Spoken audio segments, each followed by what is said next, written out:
So, distinguished delegates, ladies and gentlemen, there is, of course, nothing more difficult than to be the last speaker, and especially after the last lineup, which was fabulous. So I'm not going to speak too long, but I think it's really important that we mention something on behalf of the European Community Shipowners Association, especially also on the last panel there was a reference to the EU ETS, and also the remark that it's actually a good thing is something we really appreciate. Today has been a day of lively and essential discussions on the role of shipping for our security and for the growth of our economies.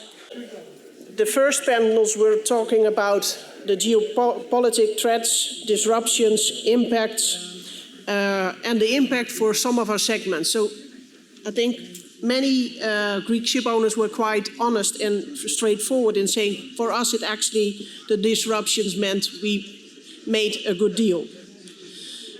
But for us, it's very clear that shipping is a cornerstone of European security, energy security, food security, and the supply chain security. It moves almost 75% of Europe's external trade, connecting the continent with its trade partners, importing essential energy, and exporting products. European shipping, which controls almost 40% of the global tonnage, is a success story for Europe and an essential asset in times of growing geopolitical uncertainty. As we heard today, shipping is facing an existential transformation.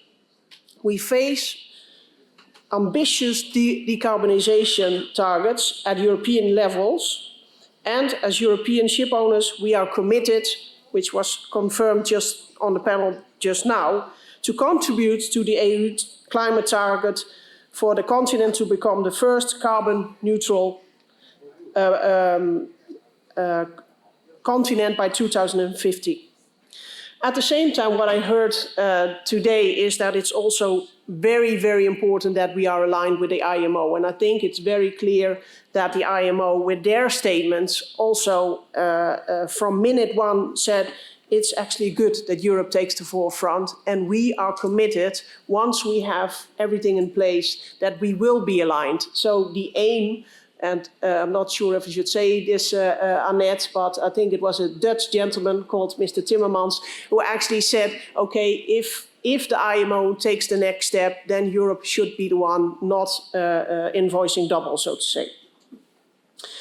At ECSA, and Sotiris is here in the audience, and it's not me, but it's the ECSA team who's very engaged with European policymakers to ensure that policies are both practical and effective. And that is also something we heard multiple times today. Policies need to be practical, not over-regulations, and ship owners want to know where we stand. And I think on the energy choices to be made, it's very clear that it is a huge challenge because there's no silver bullet yet.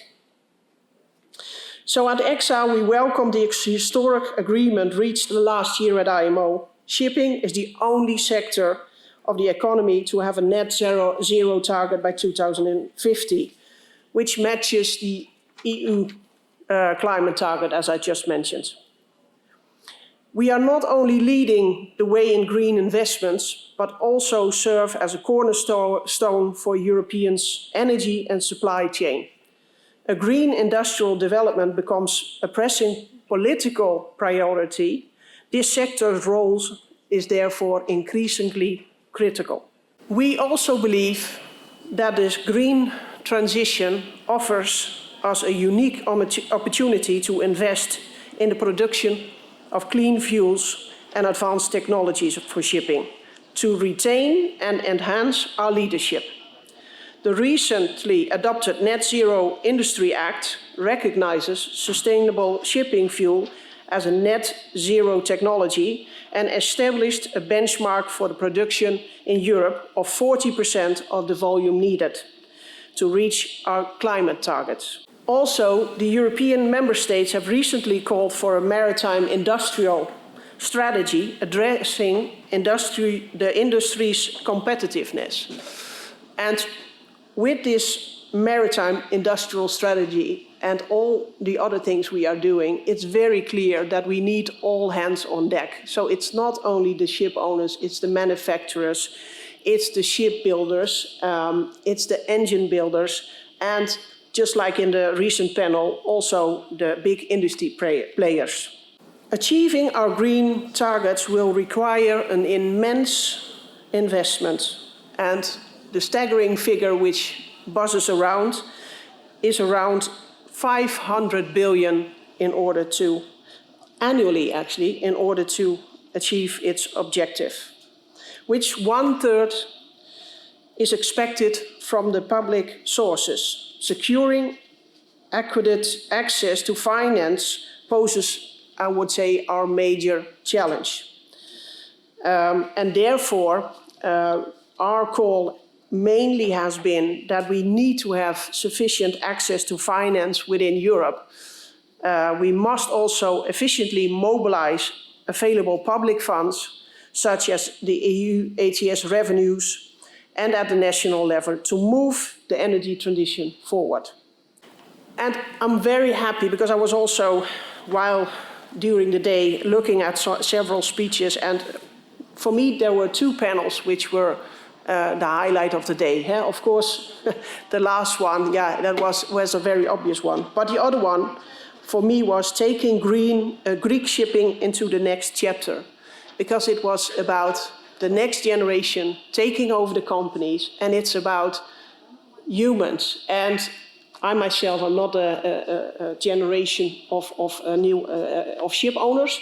I actually entered into this industry by accident when I was 18, and I started my own shipping company when I was 23. So I recognize a lot of the challenges which were discussed, but mainly also the remarks of some of the panel members, which said, okay, we have to deal with the previous generation. We are in the middle, and there's a next generation entering. And I think being in the center of shipping these days is one big challenge. And the big challenge, which I'm very happy you mentioned, is also our seafarers, because our seafarers are at the heart of our industry. The reskilling and upskilling of 800,000 people is needed. We know that. And I'm very happy that also the Greek community is very engaged in that, especially also listening to the Greek minister earlier today. So I think we need really, as I said, all hands on deck. It's going to be one big challenge, but I think those for us in the shipping industry love a challenge, because otherwise you would not be in it, I guess. And I just want to appreciate the fact that we have the time to speak here today. And let me allow to conclude by, this week is actually a critical week and critical time for Europe.